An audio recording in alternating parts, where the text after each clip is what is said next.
Welcome back guys. In this video I'll be testing Assassin's Creed Shadows on my Rog Ally running on Windows 11. Big thanks to Ubisoft for providing me with a review copy of the game. It's the Ubisoft Connect version of it. The game will be officially released on 20th March, in just a couple of days from now. It will also be available on Steam Store. I hope there won't be any performance difference between the Ubisoft Connect version and the Steam version of the game. It is set in 16th century Japan towards the end of the Sengoku period. The game focuses on the age-old struggle between the Assassin Brotherhood, who fight for peace and liberty, and the Templar Order, who desire peace through control. The game features two protagonists, Fujibayashi Naoe, who's a female shinobi from the province Iga. Then we have Yasuke, an African samurai who has established himself as the most trusted and deadly samurai of Oda Nobunaga. Warlord Nobunaga invades Iga, kills many shinobis including Naoe's father, steals a mysterious box from the possession of Naoe, thus establishing himself as a key antagonist in Naoe's revenge story. Yasuke isn't immediately available as a playable character at the game start. We only get to play as him in the game's prologue for a brief moment. Game quickly switches to Naoe, where we spend most of our time learning the basics of the game. Need to complete many quests before unlocking Yasuke. I've already done my testing on Rog Ally. This game is very heavy on the GPU. We cannot disable some ray tracing settings, but the good thing is 30 FPS is actually possible on Rog Ally without frame generation, but you need to run the game at 720p resolution. Upscalers preset set to quality. Game supports FSR 3.1. Upscaler is decoupled from frame generation.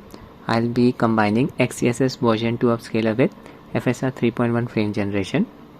Adrenaline settings for the game. FreeSync and VSync enabled. I'll also enable anti-lag setting from here. I've set the UMA buffer size to 6GB. My Ally is running on BIOS version 341. Install AMD GPU driver Adrenaline Edition version 25.3.1.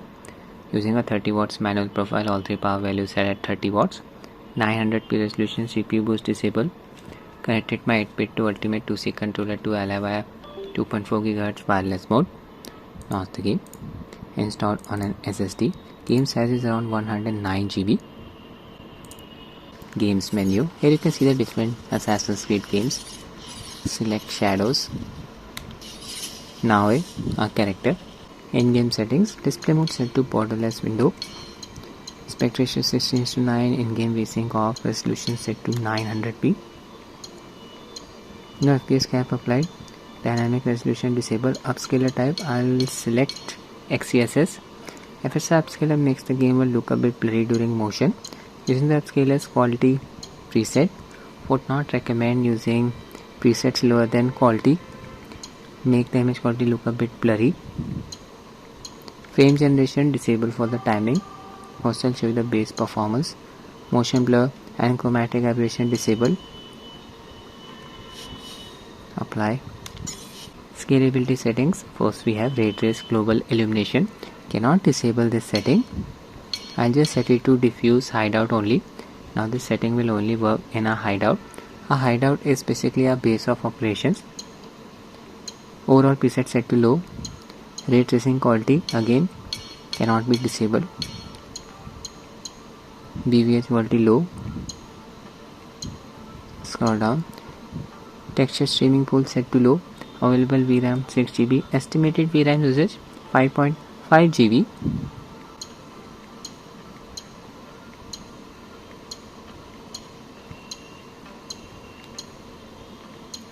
So many options are available. Hair stands disabled. That's it. Done with the settings. First I'll test the game in a hideout. We are in. There's a character Naoe standing at the entrance of a hideout. Here FPS is in a range of 30 to 35. I'll just sprint around, hitting the GPU bottleneck. Here FPS dropped below 30. What's with this game's HUD element? Text is enclosed in a blurry box, almost as if the HUD element is superimposed on the game's display. I think the developers do this to prevent the HUD element from flickering when we enable frame generation. Oh no, in the field FPS dropped to 27, 26. The animation is looking choppy. So when the game's FPS is set to, when the game's resolution is set to 900p, FPS will be within a range of 25 to 30. Happens in the open world as well. Jarring animation. Okay, now I'll drop the resolution to 720p. VRAM usage never exceeded 5 GB. Change alias display resolution to 720p first. Now change the game's resolution to 720p. Apply. It's the same spot. Yeah, FPS increased to around 40. Start sprinting. Take the same route. Go to the fields first. Yeah, FPS dropped to around 31. Back up to 35. Enter the fields. Yeah, FPS is close to 31. The game was running at 900p resolution. Here FPS dropped to around 26. In the pond, still getting above 30 FPS. Image quality is looking decent, not looking blurry at all. This is XeSS version 2 Upscaler. Character model is looking detailed. Look at the beautiful flowers, trees in the background. Wind is blowing.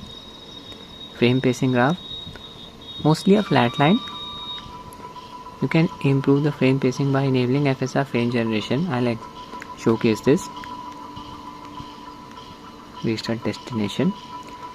I'll just test FSR upscaler now using its quality preset.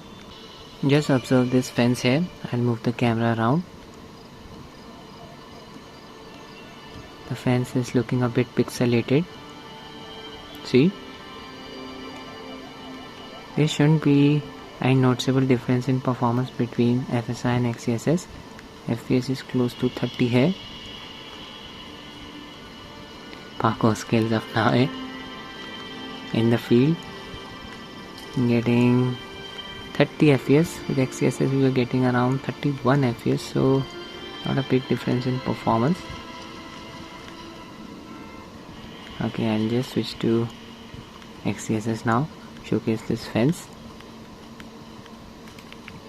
Upscaler set to XeSS. Back to the game. Moving my camera. Just observe the fence. Yeah, it's looking less pixelated now, all thanks to XeSS upscaler compared to FSR upscaler.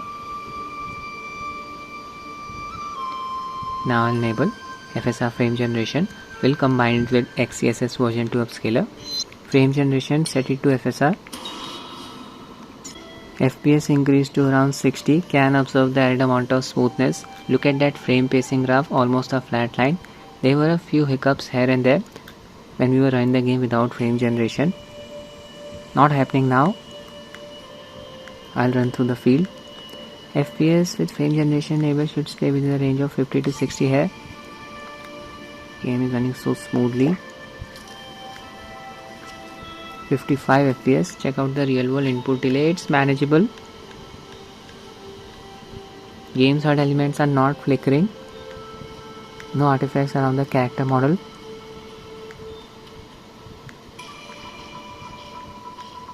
Swimming. No issues here.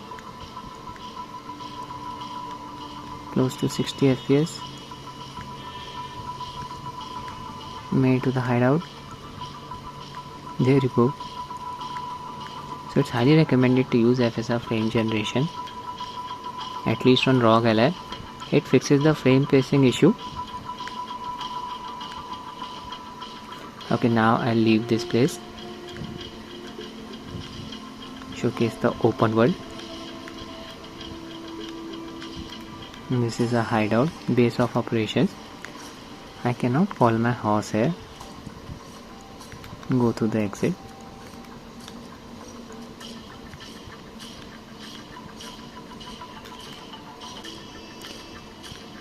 And now I can call my horse. Cutscenes in this game are capped at 30 FPS. Frame generation does not work during cutscenes. I'll demonstrate this. Yeah, FPS dropped to 30. Frame generation got disabled. Skip the dialogues. This is the world map, my current location. I'll just zoom out. So many locations. I haven't unlocked the complete map yet. Objectives. Now it is hunting for these guys. Track quest. Fatherless monk. I'll be honest, I'm a bit worried about Rog Ally's temperatures. With these settings, they are hitting around 80 to 83 degrees Celsius. I don't want the temperatures to be on the higher side for Ally's safety. Okay, I'll just call my horse, Kiri. Press and hold the down D-pad button. Beautiful open wood. Follow the path. 60 to 70 FPS here. I'm just looking for some bandits. Random activity going on.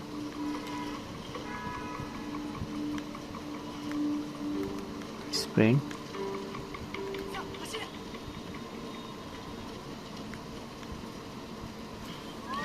Bandits.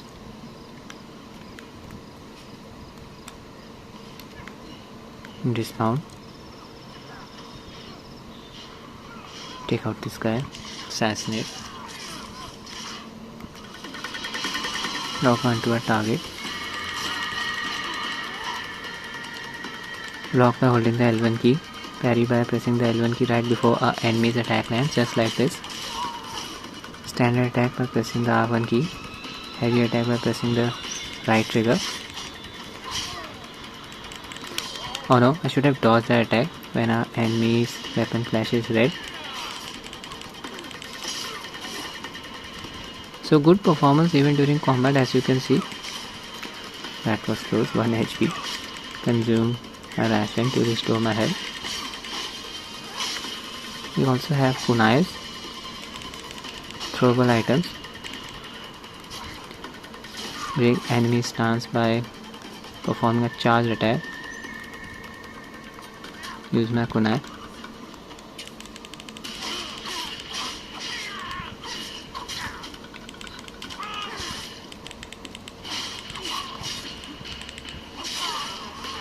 Cleared the area. Oh my god, slice that guy.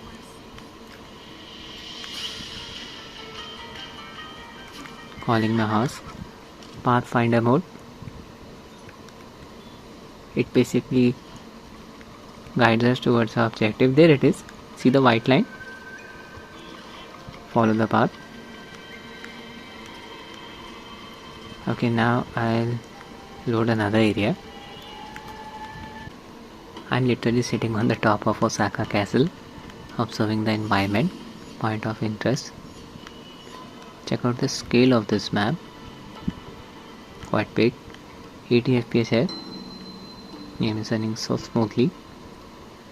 And just jump down. Leap of faith. This area is heavily guarded. Oh my god. This guy appeared out of nowhere. And just like that, combat started.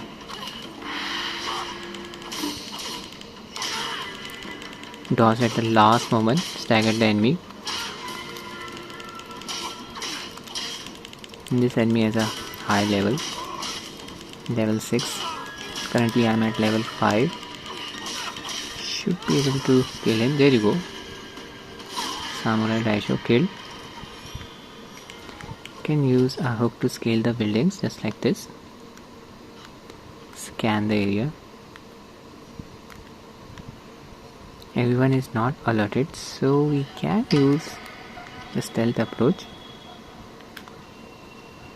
to kill a few enemies. Crouch. Highlight the enemy. Assassinate.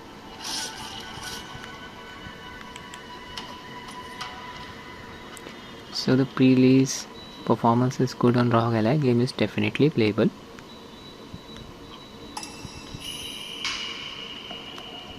Hopefully the performance won't degrade in the later areas.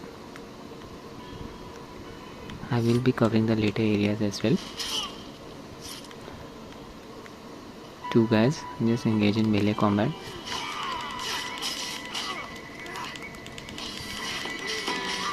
Level 5.